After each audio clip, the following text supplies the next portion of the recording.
خبر صار لملايين الجزائريين.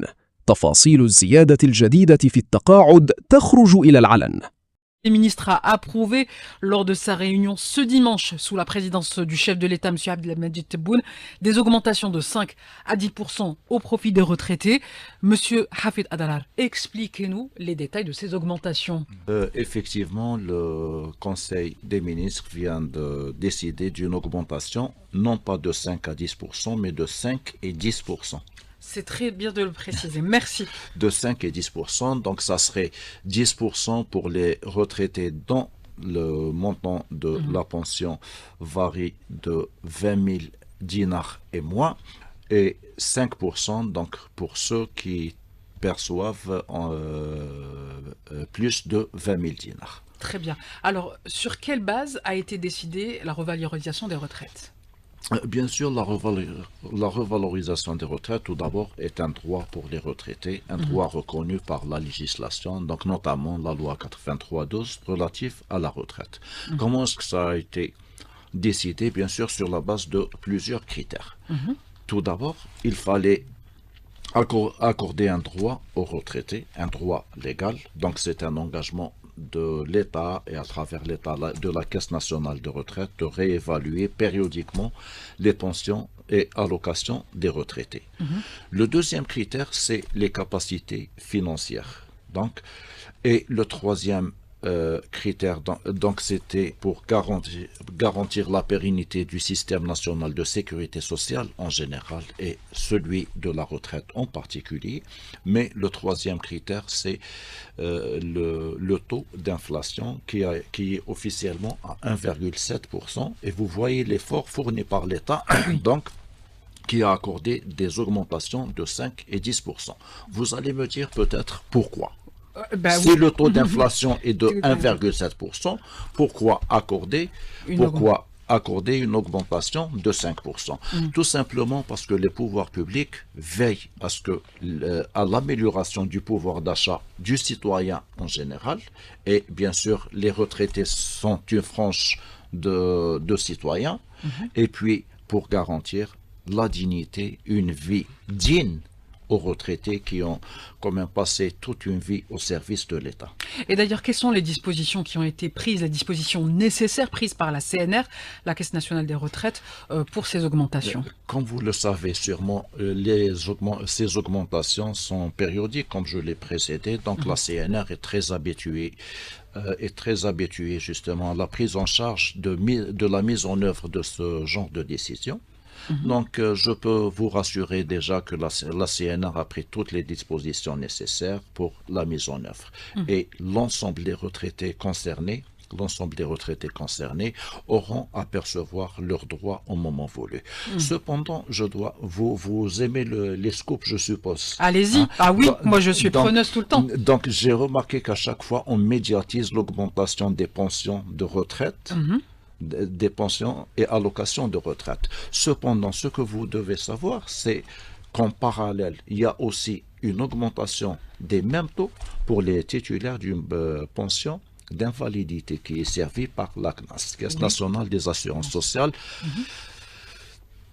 et la CASNOS également. Donc, les pensions d'invalidité, conformément à la loi, sont revalorisées au même taux que les pensions et allocations de retraite. Donc, ils vont bénéficier également de ces augmentations. De ces augmentations et aux mêmes conditions et au même taux. Eh ben ça, c'est une bonne nouvelle pour les personnes invalides. Ça a toujours été le cas. Oui, mais qu'ils bénéficient eux également de cette augmentation, c'est aussi important de le préciser pour eux. Beaucoup se posent des questions. Monsieur Adrar, alors du coup, il y a revalorisation annuelle 2025 et il y a revalorisation décidée par le Conseil des ministres. Comment va s'organiser tout ça? Il y a la revalorisation annuelle, effectivement, qui sera appliquée conformément à la loi, mais il y a aussi l'augmentation du salaire national minimum garanti. L'augmentation du salaire minimum garanti qui va toucher directement les pensions les plus faibles, donc les pensions et allocations de retraite. Comme vous le savez, donc les allocations de retraite ont un minimum légal fixé à 75% du SNMG. Donc actuellement le SNMG est de 20 000 dinars, il va passer à 24 000 dinars. Et du coup, l'allocation de retraite qui est à 15 000 dinars va passer à un minimum de 18 000. 18 000 dinars. Cela donc va représenter un gain moyen de 3 000 dinars pour l'allocataire. Cependant, les titulaires d'une pension de retraite ou les pensionnés donc vont passer de 20 000 dinars à 24 000 dinars minimum. Donc, ça serait le montant minimum de la pension de retraite, ce qui représente un différentiel de 4 000 dinars. Alors, si vous permettez que je comprenne bien, et même les auditeurs, même l'augmentation des salaires du SNMG va impacter l'augmentation des pensions et allocations les plus faibles, celles qui sont au minimum. Très bien. Et par rapport aux revalorisations annuelles, elles sont maintenues, c'est-à-dire qu'il y aura également revalorisation pour cette année 2025 appliquée. En plus. Comme vous le savez, le Conseil des ministres vient de officiellement le communiqué pour une revalorisation de 5% et de 10% quand on vient de le dire. Très bien. Alors, beaucoup parlent de l'impact économique de cette augmentation. Vous en aviez également parlé. Impact économique sur le pouvoir d'achat, impact économique sur les dépenses des familles. C'est-à-dire que cette augmentation, elle est attendue et puis elle va jouer un rôle sur le marché. Bien sûr, en relevant le montant des pensions, des allocations, en relevant le SNMG, donc c'est une entrée d'argent en plus pour les individus, les retraités et également les salariés. Cela participera activement à la relance économique. Vous savez, plus on gagne, plus on dépense et plus l'économie se porte mieux. Donc ça serait une inflation minime, donc elle est déjà au taux de 1,7% et on aspire à arriver à un résultat meilleur à l'avenir, notamment avec toute la relance économique que connaît le pays, la création des entreprises, la création des emplois, et tout ça, bien sûr, va se répercuter d'une façon positive sur le système national de sécurité sociale qui est basé et financé principalement par les cotisations. Une autre question, monsieur le directeur général de la CNR. Le gouvernement a arrêté de mesures pour la prise en charge des travailleurs des entreprises qui appartenaient aux oligarques, des travailleurs, et également les retraités. Qu'en est-il de leur prise en charge au niveau de la CNR ? Je vous remercie pour la question. Donc effectivement, il s'agit des dispositions du décret exécutif 25312 qui a été publié le 1er décembre 2025. Donc à ce titre, il a été décidé de la prise en charge des salariés de l'ensemble des entreprises confisquées par des décisions de justice dans le cadre des affaires de corruption. C'est une première dans le monde, dans le sens où c'est l'État qui va assurer le paiement des contributions forfaitaires des ouvertures de droits. Continuez, monsieur Adel, je vous écoutais. Dans le sens où c'est l'État qui va prendre en charge le paiement des contributions forfaitaires d'ouverture de droits. Oui. Et bien sûr, les droits qui seront reconnus à ces salariés-là sont de 3 genres. Il s'agit d'abord de l'admission à la retraite anticipée pour ceux qui ouvrent droit. Ceux qui n'ouvrent pas droit seront versés dans le régime de retraite de l'assurance chômage. Donc, ils seront pris en charge par la Caisse nationale d'assurance chômage. Et enfin, ceux qui n'ouvrent droit ni à la retraite anticipée, ni à l'assurance chômage seront dédommagés par l'État. Monsieur Hafed Adel, on va continuer à vous poser des questions qui intéressent directement les retraités. Il y a des personnes qui ont fait leurs 32 ans et carrément 34 ans de service, mais ils n'ont pas encore atteint l'âge de retraite. Alors, ils cotisent encore. Qu'en est-il de ces personnes qui ont cumulé les années nécessaires, mais qui aimeraient bien partir à la retraite, mais qui n'ont pas encore l'âge, monsieur Adel? Et permettez-moi d'être franc, comme s'il vous plaît, j'ai envie de vous dire, s'il vous plaît. La question déjà n'est pas à l'ordre du jour. Pourquoi? Bien sûr. Parce que dans le jargon international, on ne parle pas de retraite réellement. Dans le jargon international, on parle de l'assurance vieillesse. Ça veut dire quoi? Que quand on est vieux, on devient vieux, on ne peut plus travailler. Il y a un organisme de sécurité sociale qui est là pour notre prise en charge, pour nous garantir un revenu décent. Il ne s'agit pas donc de cotiser pendant 30 ans, 20 ans ou 40 ans même et de dire qu'après 32 ans, je pars en retraite. Il s'agit de cotiser dans un système solidaire où les actifs sont en train de financer le système national des retraites. Oui. Eux aussi deviendront un jour retraités et ils seront financés par les actifs.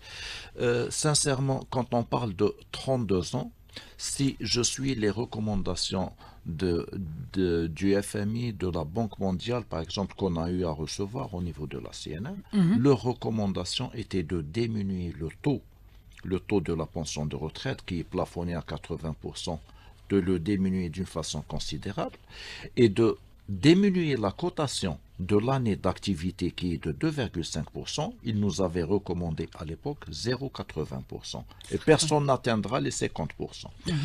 Il y a aussi l'âge de retraite, madame, qui est arrêté en Algérie à 60 ans.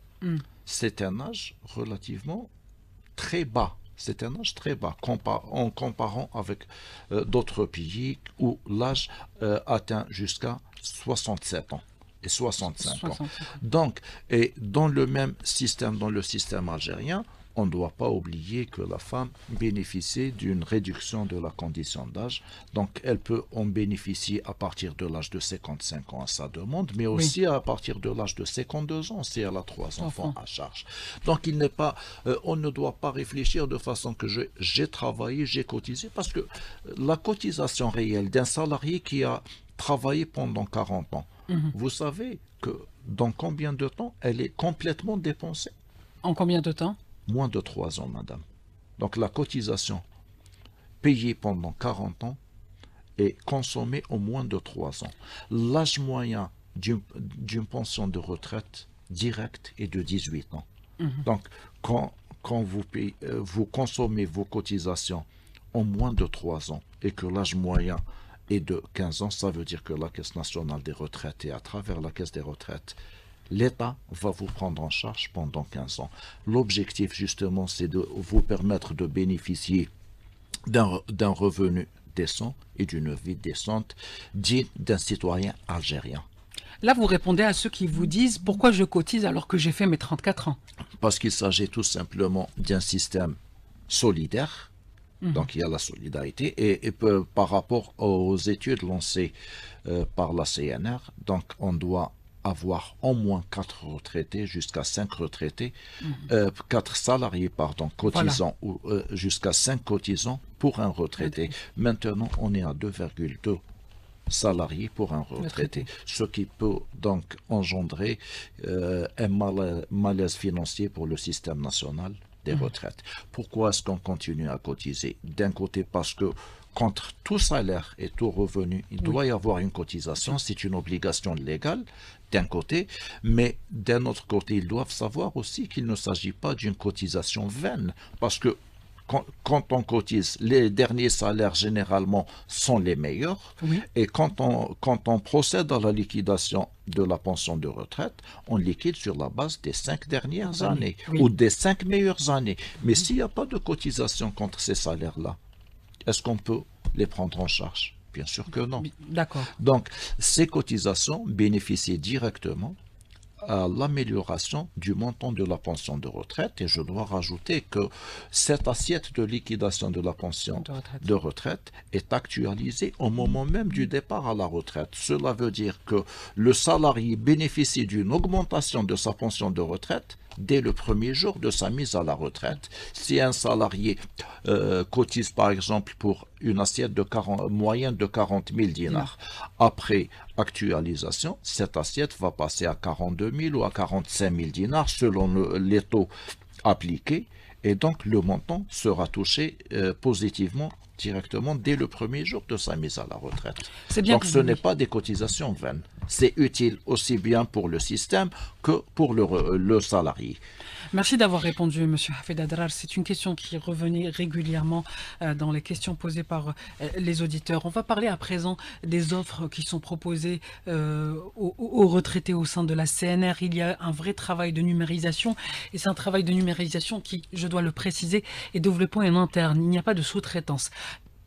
On sent la différence par rapport à la numérisation. Les retraités se déplacent de moins en moins vers la CNR pour bénéficier des offres de la CNR. Parlez-nous de ce processus de numérisation. Il est important. Effectivement, je vous remercie. Donc, comme vous le savez, la CNR s'est engagée dans le processus de numérisation depuis quelques années déjà. Cette numérisation a été consolidée par le programme de Monsieur le Président de la République, par celui du gouvernement et du secteur du travail de l'emploi et de la sécurité sociale. Donc la CNR s'est d'abord investie dans la ressource humaine. Alhamdoulilah, aujourd'hui, on dispose d'une main-d'œuvre vraiment qualifiée, des ingénieurs, des techniciens supérieurs, dans différentes spécialités en matière d'informatique. Donc on a investi dans la ressource humaine en procédant à des recrutements de personnes qualifiées et on s'est investi également dans la formation. Cela donc a donné des résultats palpables. Je vais parler d'une façon générale de ces services électroniques. Je vais vous dire qu'on peut donc les classer en 3 étapes. La première étape, c'est des services électroniques donc destinés aux salariés, non pas aux retraités, puisque le salarié est un futur retraité. Je vais parler donc de l'application la plus importante qui est le CIS, soit le compte individuel du salarié. Le compte individuel du salarié donc est une application qui permet au salarié 2 ans avant son âge de retraite, soit à 58 ans pour les salariés de sexe masculin et à 50 ans pour les salariés de sexe féminin. Donc ils ont accès à cette application-là pour voir d'abord leur carrière, ce que la CNR dispose comme information concernant la carrière d'une personne donnée. Mais cette application leur permet également 2 ans avant d'introduire des demandes de régularisation. Si vous, par exemple, vous avez travaillé pendant 27 ans, mais que vous remarquez que la CNR ne dispose que de 7 ans, vous pouvez donc envoyer une réclamation en ligne pour dire que vous ne m'avez pas décompté telle période, scanner les pièces justificatives et les envoyer directement au système et ça serait traité systématiquement. Cette application qui est le CIS, donc le compte individuel des salariés, vous pouvez l'utiliser soit sur le portail web, soit sur un téléphone portable. Ça, c'est magnifique parce que là, je pense qu'il y a beaucoup de gens qui vont carrément aller sur cette plateforme pour voir où en est leur carrière. On le souhaite et en parallèle avec cette application, nous déjà au niveau de la CNR, on dispose d'une base de données assez importante, ce qui nous permet 2 ans avant aussi de faire un travail similaire, c'est d'envoyer au niveau de la direction générale de recenser les salariés ayant atteint l'âge de 50 ans pour la femme et 58 ans pour les hommes et de saisir chaque agence locale pour procéder donc à la préparation de leur carrière. Cela a facilité la liquidation des dossiers de retraite et du coup on a beaucoup gagné en matière de temps de liquidation d'un dossier de retraite parce que avant les années de 2018 c'était le principal goulot d'étranglement pour le traitement de la pension de retraite. Donc ce n'est qu'une application parmi d'autres, mais je crois que c'est la plus importante et pour le salarié et pour la Caisse nationale des retraites. Après le dépôt de la pension de retraite, nous on souhaite aller vers... c'est un objectif à atteindre le zéro papier. C'est pourquoi la CNR a développé l'application e-retraite, donc la retraite en ligne. Voilà. C'est une application complète qui est destinée aussi bien aux salariés, à l'employeur qui est le partenaire privilégié de la CNR et à la CNR. Donc l'employeur peut procéder au dépôt du dossier de retraite de son salarié en ligne. Cela va lui apporter un privilège de suivi du dossier en ligne. Donc, même l'employeur, à travers son correspondant social, n'a pas à se déplacer au service de la CNR. Voilà. Le salarié également pourra suivre l'évolution de son dossier en ligne, mais pour la CNR, c'est aussi une application de gestion donc, qui va nous permettre de liquider le dossier de retraite dans des délais plus courts d'un côté, mais aussi de communiquer avec l'employeur et avec l'assuré en cas de besoin de complément d'une information, d'un document. Donc, ça serait fait en ligne. Donc, après la mise à la retraite, c'est très important justement pour diminuer le flux. Je suppose que vous l'avez constaté au niveau des agences de la CNR. Oui. Le flux a beaucoup diminué grâce à ces services électroniques. Le retraité donc a une application sur smartphone qui est l'application Taqaoudi. Cette application, il y a aussi Fada al-Mutaqa'ad qui existe sur le web. Elle lui permet donc d'introduire des réclamations, de demander des informations, de demander l'assistance à domicile, et de bénéficier en ligne de une attestation de revenus valable. Maintenant, justement pour parler de ce dernier point, pour ce qui est des attestations de revenus, peut-être que la difficulté majeure pour ceux qui l'ont utilisé, c'est que certaines organisations ne la reconnaissent pas. Ils leur demandent quand même de se déplacer vers la CNR pour avoir un original signé et paraphé par l'agent concerné. Oui. Et bien sûr, cela a été pris en charge avec le HCN, le Haut Commissariat à la numérisation, qui a déjà adopté trois applications de la CNR, celle relative à l'attestation de revenus, celle de l'attestation de non-perception d'une pension de retraite également, et enfin l'application e-retraite. Monsieur Hafid Adrar, merci beaucoup pour toutes ces informations et surtout toutes ces précisions qui nous intéressent directement. Monsieur Hafid Adrar, je rappelle que vous êtes le directeur général de la Caisse nationale des retraites. Merci d'avoir été notre invité ce mercredi. Merci à vous. للأسف وصلنا لفالفيديو، ما تنسوش ديروا جيم وكومنتير وفعلوا الجرس.